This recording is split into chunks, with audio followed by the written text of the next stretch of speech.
नमस्कार. Education take YouTube चॅनलमध्ये मोठी बातमी. केंद्रीय कर्मचाऱ्यांसाठी लॉटरी लागणार तर डीए या टक्केवारीने वाढणार. चला तर पाहूया याविषयीची ही सविस्तर माहिती.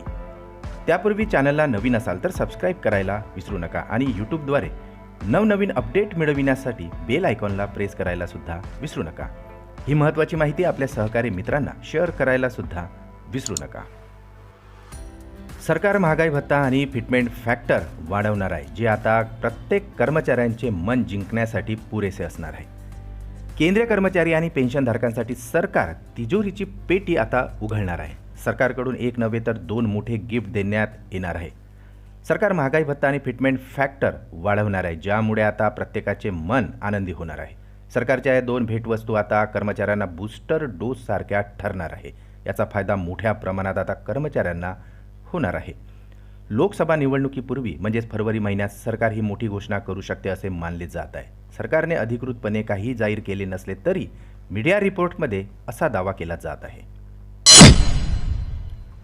केंद्र सरकार डीएमध्ये सुमारे 4% वाढ करू शकते, ज्यामुळे कर्मचाऱ्यांना आता बंपर फायदा मिळू शकतो. यानंतर डीए 50% होईल. त्यानंतर कर्मचाऱ्यांच्या पगारात मोठी वाढ दिसून येईल.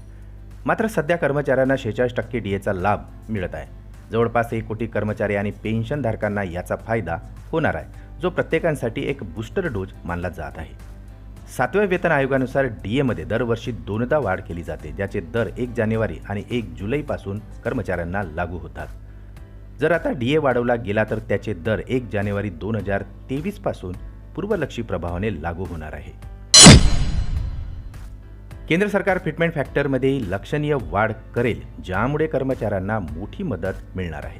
सरकार फिटमेंट फॅक्टर 2.60 वरून 3 पट वाढवू शकते, ज्यामुळे आता कर्मचाऱ्यांना मोठा फायदा होईल. फिटमेंट फॅक्टर वाढवण्याची मागणी अनेक दिवसापासून कर्मचाऱ्यांकडून सातत्याने केली जात आहे. फिटमेंट फॅक्टर वाढवण्याची तारीख सरकारने अधिकृतपणे जाहीर केलेली नसली तरी मीडिया रिपोर्टमध्ये फिटमेंट फॅक्टर वाढवण्याचा दावा केला जात आहे. पुन्हा भेटू आमच्या यूट्यूब चॅनलमध्ये नवीन अपडेटसह. तोपर्यंत नमस्कार.